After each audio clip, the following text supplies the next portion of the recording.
بسم اللہ الرحمن الرحیم۔ السلام علیکم دوستو، یہ 11,000 سال پہلے کی بات ہے جب تپا دینے والی گرمیوں کا لمبا دن ختم ہونے والا ہی تھا۔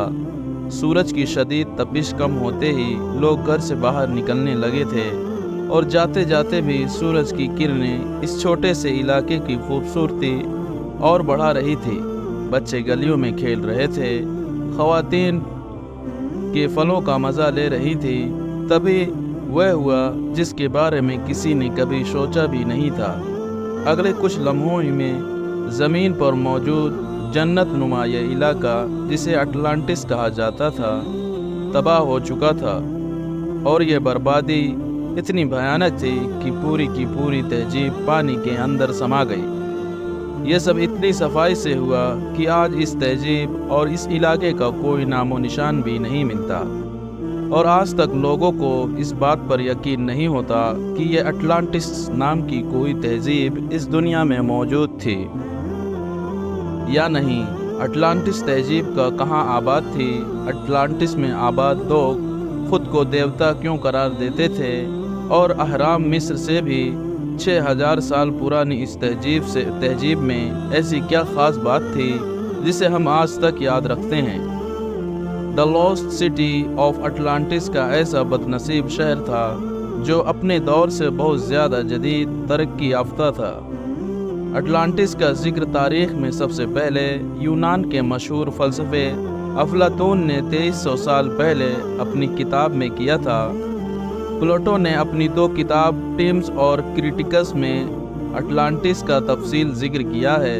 افلاطون کے مطابق یہ شہر اس کے وقت سے 9,000 سال پہلے اس دنیا میں موجود تھا۔ یہ شہر اٹلانٹس اوشن میں کہیں واقع تھا جو کسی قدرتی آفت یا خدائی عذاب کی وجہ سے سمندر میں غرق ہو گیا۔ افلاطون کہتا ہے کہ یہ شہر رقبے کے اعتبار سے بہت بڑا تھا۔ یہ شہر ایشیا سے بھی بڑا تھا، اور یہ دائرہ نما جو زیرو کی شکل میں آباد تھا، ان دائروں میں اچھلتی سمندری موجوں کا منظر نہایت ہی دلکش تھا۔ اس شہر میں دور دور تک ہرے بھرے میدان تھے، اور یہاں کی زمین نہایت ہی زرخیز تھی، جہاں بے شمار اونچی عمارتیں اور متنیات پائے جاتے تھے۔ یہاں کے لوگوں کے سامنے سونا چاندی ایک معمولی سی چیز تھی۔ اٹلانٹس میں عالیشان محل اور عبادت گاہ تھی۔ اگر ان کا امیرات کے آگے اہرام مصر، دیوار چین، تاج محل یا برج خلیفہ کی بات کریں تو یہ بھی اٹلانٹس کے آرکیٹیکچر کی برابری نہیں کر سکتے۔ اٹلانٹس کی عمارتیں اور سڑکیں سپنوں کی دنیا جیسا تھا، اور وہاں کے لوگ ٹیکنالوجی میں بہت آگے ہوا کرتے تھے۔ پلوٹو نے یہ بھی لکھا ہے کہ اٹلانٹس کے لوگوں میں مافی کل پتر اور جادوئی طاقت ہوا کرتی تھی، جس کی وجہ سے وہ لوگ خود کو دیوتا سے کم نہیں سمجھتے تھے۔ پلوٹو کے مطابق اٹلانٹس کے لوگوں کے پاس اتنی زیادہ دولت تھی جتنی کبھی کسی بادشاہ کے پاس نہ ہوئی اور نہ کبھی ہوگی۔ اٹلانٹس جس جزیرے پر آباد تھا، وہاں قدرتی ماحول اور ایکو سسٹم نہایت ہی بے مثال تھی، جس میں ایک پرفیکٹ بیلنس بنا ہوا تھا، کوئی کسی کے اوپر حاوی نہیں ہوتا تھا۔ یہاں بے شمار چرند پرند تھے اور پھلوں کے بڑے بڑے باغیچے تھے۔ شہر کا انتظامیہ اور سیاست بھی نہایت ہی اعلیٰ تھا۔ اٹلانٹس کی جدید ترقی کے متعلق ماہرین نے لکھا ہے کہ اس قوم نے وزنی چٹان کے ذریعے اونچی عمارتوں کو بنانے کے علاوہ شیشے سے بنائی حاصل کرنے کا طریقہ بھی ایجاد کیا تھا۔ جبکہ ان کی تجارتی بحری جہاز ساری دنیا میں جاتی تھی۔ کہا جاتا ہے کہ اٹلانٹس کے لوگوں کو کائنات کے بارے میں ہم سے زیادہ علم تھا۔ ان کے پاس کھیتی باڑی کے بھی نت نئے طریقے اور تکنیک تھے، جس سے وہ لوگ بڑے پیمانے پر اناج اگایا کرتے تھے۔ پلوٹو نے اٹلانٹس میں دیوتا کے بنے ایک عجیب مورتی کا بھی ذکر کیا ہے جو خالی سونے کا بنا تھا اور جسے سمندر کے دیوتا کے طور پر پوجا جاتا تھا۔ یہ بھی کہا جاتا ہے کہ وہاں کے لوگوں کے پاس ایسی مخصوص ٹیکنالوجی تھی جس کی مدد سے وہ ہوائی سفر بھی کیا کرتے تھے، لیکن ایک طرف جہاں افلاطون نے اٹلانٹس کے لوگوں کی تعریف کی ہے تو دوسری طرف ان کی خامیوں اور گناہوں کو بھی بیان کیا ہے۔ پلیٹو کے بقول انہی وجوہات سے اٹلانٹس تہذیب پر خدا کا قہر نازل ہوا تھا۔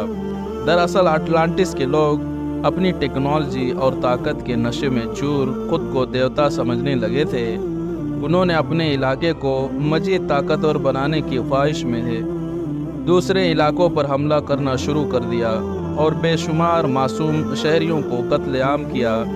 وہ سوائے ایتھنز کے تمام یورپ اور مغربی ممالک پر قبضہ کر چکے تھے، یہاں تک کہ اٹلانٹس کے لوگ نہایت ہی عیش پسند ہو گئے اور ہر طرح کے گناہوں میں ملوث ہو گئے۔ اس کا نتیجہ یہ ہوا کہ جنت کہے جانے والے اس اٹلانٹس کو خدا کے عذاب کا سامنا کرنا پڑا۔ پلیٹو کے مطابق یک بغا یک اٹلانٹس میں طوفان، زلزلے، سیلاب اور شیشہ پھٹ پڑا۔ اس عظیم تباہی کا یہ نتیجہ ہوا کہ سطح سمندر پر بسا یہ شہر پانی میں ڈوبنے لگا۔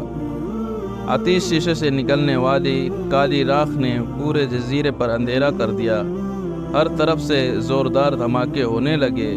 یہ اندازہ لگایا جاتا ہے کہ اس وقت اٹلانٹس پر 500 سے 1000 ایٹم بم پھٹنے جیسا حالات پیدا ہو گئے تھے۔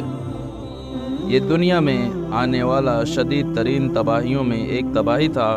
اٹلانٹس کے لوگ ادھر ادھر بھاگ رہے تھے، کئی لوگ سمندر میں کود گئے، کئی لوگ آگ اگلتے پتھروں کی بارش سے جل کر راکھ ہو گئے، زمین پھٹنے لگی اور کئی جاندار اس میں سمانے لگے۔ دیکھتے دیکھتے سارا شہر سمندر میں ڈوب گیا اور اٹلانٹس کا یہ علاقہ صفائی ہستی سے ایسا مٹ گیا گویا وہاں کبھی کوئی موجود ہی نہیں تھا۔